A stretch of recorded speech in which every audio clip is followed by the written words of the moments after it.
Olá, sejam todos bem-vindos ao primeiro programa do canal do YouTube do Indústria de Base. Nós vamos, como no nosso site, discutir um pouco do esporte, formação, categorias de base, educação, enfim, desenvolvimento humano. E para tal, vamos começar aí um projeto de programas de entrevistas com vários especialistas, seja tanto da área prática como da área acadêmica do esporte, para ajudar a refletir sobre todas essas questões. A nossa primeira convidada, que gentilmente vem cedendo o seu tempo aqui para conversar um pouquinho com a gente, é a professora Ana Lúcia Padrão, da Escola de Educação Física da USP.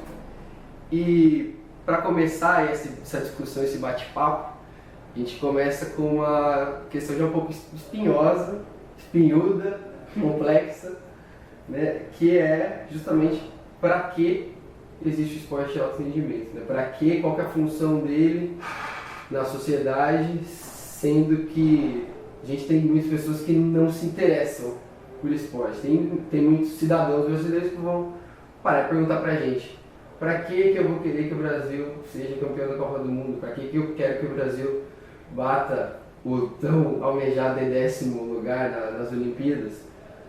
E eu queria que você começasse essa discussão também trazendo um pouco do que foi a sua tese de doutorado, a relação da atividade física e o índice de qualidade de vida, que é de 2009.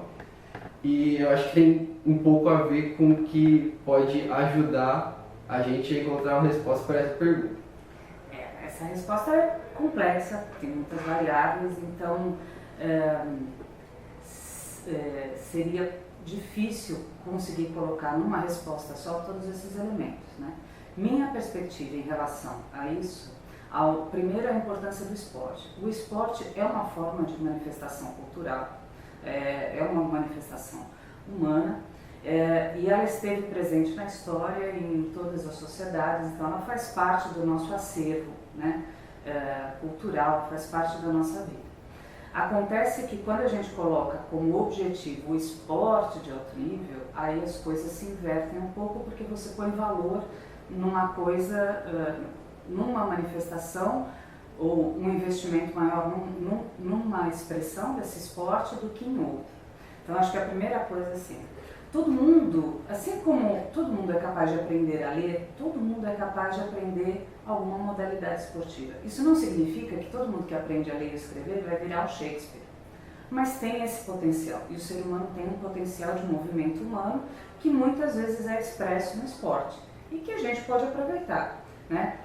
Talvez as pessoas não gostem ou não tenham proximidade com o esporte justamente porque tiveram uma experiência ruim, ou porque não tiveram esse potencial explorado, né? Isso é uma abordagem. Daí ao indivíduo chegar ao alto nível é uma outra conversa, seria uma consequência disso. Ele é importante para a indústria, ele é importante para o entretenimento, ele é importante para a identificação de uma sociedade. Não há dúvida de que ele tem um papel importante. A gente não imagina, por exemplo, a nossa rotina, a nossa semana sem os eventos esportivos. Ele é um aspecto rico e importante do patrimônio da humanidade. A questão é como a gente alcança isso. Eu queria que você explicasse isso para a gente depois, em cima disso, discutir outras questões. A primeira coisa importante é assim, é diferenciar os conceitos. Atividade física é qualquer atividade que tenha um aumento de gasto energético. Então, se eu levar isso em consideração, o trabalhador braçal, que na verdade foram pessoas com que o foco do meu estudo, muita gente tinha um alto gasto energético durante o dia. Acontece que não fazendo atividade, esporte ou exercício físico, e sim atividades de trabalho. Então, eu sempre brinco nessa comparação, né? Eu mostro duas imagens. Você imagina o cortador de cana, o quanto ele não tem de gasto energético diário. Muita atividade física. Um nível altíssimo de atividade física. Dá para dizer que a qualidade de vida dele melhora cada vez que ele corta mais cana? Então, o patrão adoraria saber. Então, na verdade, a primeira coisa do ponto de vista acadêmico é separar o que é esporte, o que é exercício físico e o que é atividade física. Na área são coisas diferentes, a gente não pode pôr tudo no mesmo barco. E aí, qualidade de vida também é um conceito muito complexo, que do ponto de vista acadêmico, eu escolho uma conceituação que diz o seguinte: qualidade de vida é o nível de satisfação que um indivíduo tem com coisas que são importantes para ele. Então, quanto mais você está satisfeito com as coisas que são realmente importantes para você, melhora a sua qualidade de vida. Se você está muito insatisfeito com coisas que são muito importantes, aí a sua qualidade de vida é baixa. Nesse sentido, a gente dá autonomia para quem está sendo pesquisado, investigado, enfim, que ele faça as escolhas dele, porque eu, como pesquisadora, não posso chegar e decidir para ele. Né? Então, existe um instrumento que chama Quality of Life Index, que é validado no mundo inteiro, tem várias traduções, e que permitem aplicar esse questionário em vários grupos e fazer uma comparação, sem que com isso eu vá lá e imponha a minha visão de pesquisadora, porque eu estou perguntando o que eles pensam. Dentro do esporte existem resultados nesse sentido? Então, eu tenho feito os trabalhos e tenho usado esse instrumento.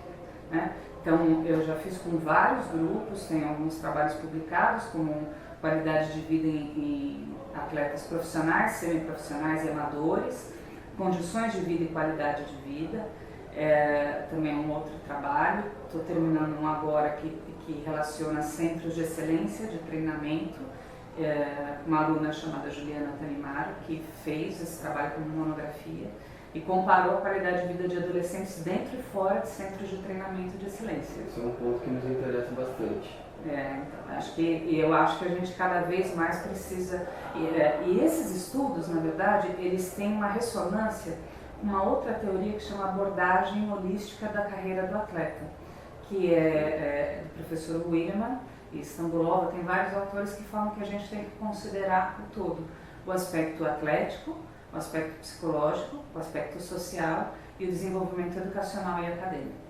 Então, hoje em dia, vários polos, vários centros de excelência em atletas têm pensado no atleta não só como aquele que produz a vitória, o resultado, o dinheiro, mas até para esse resultado, é preciso que o ser humano como um todo seja considerado. Então, assim, o bem-estar dele, as pessoas que são importantes para a vida dele, como ele vai lidar com os recursos que ele adquire quando ele está treinando, né? Ou como ele lida com todos esses fenômenos, como a fama, com os companheiros de equipe, com a autoridade dos treinadores.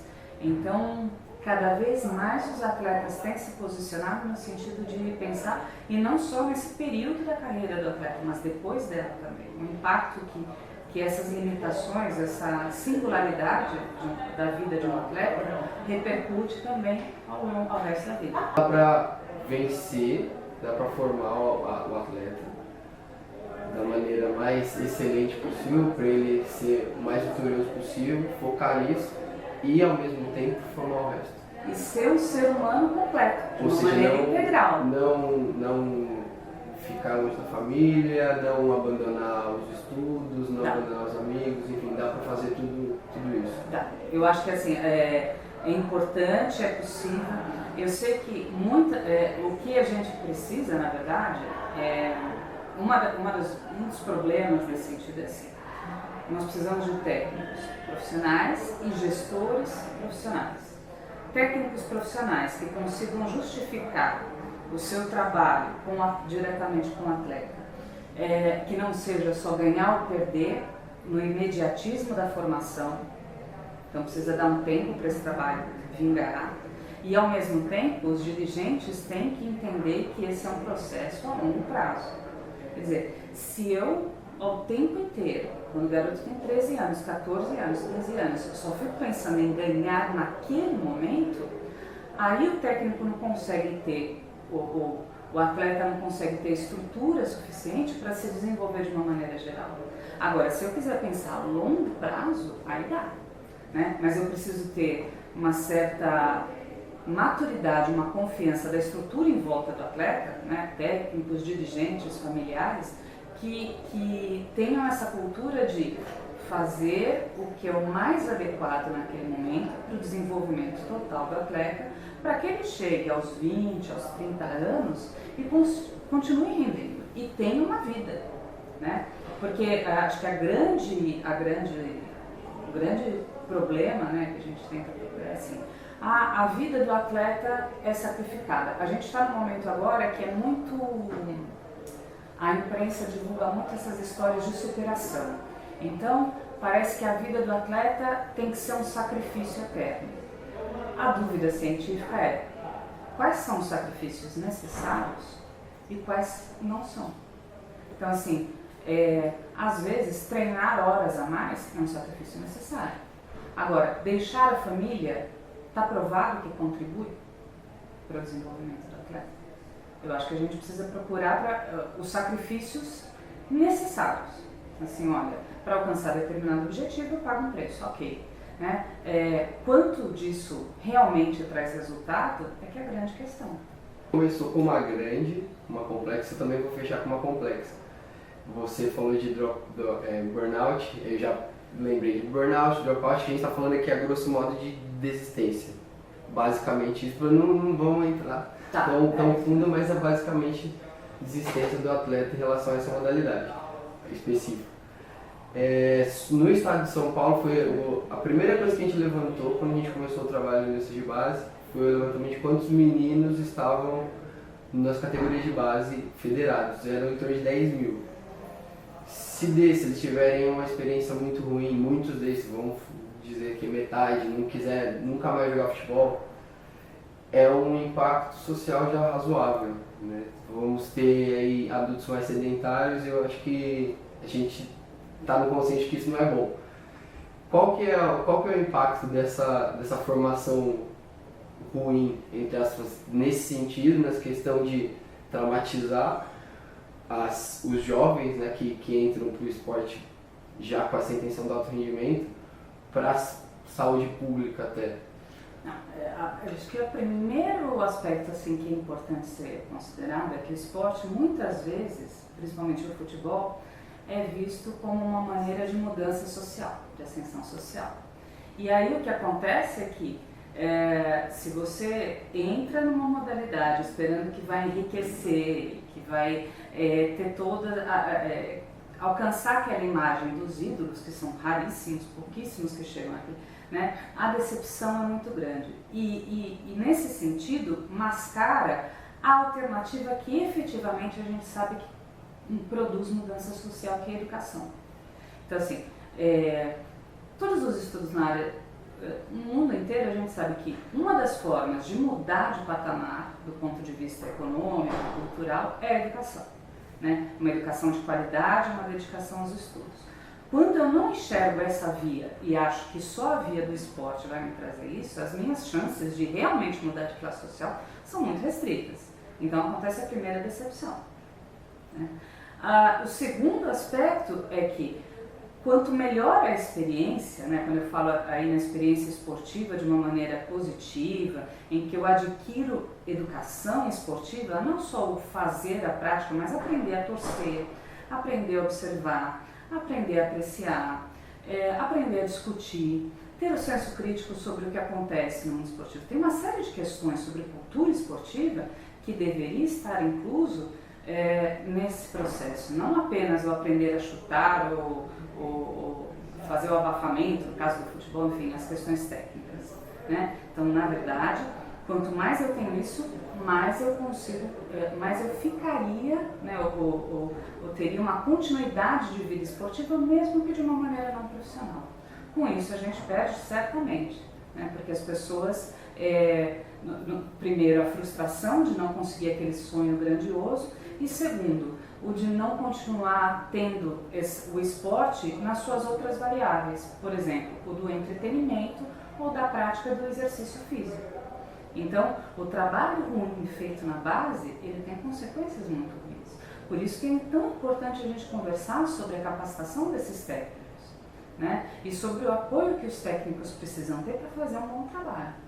Senão eles vão também usar disso, ou seja, eu só faço um bom trabalho se eu ganho.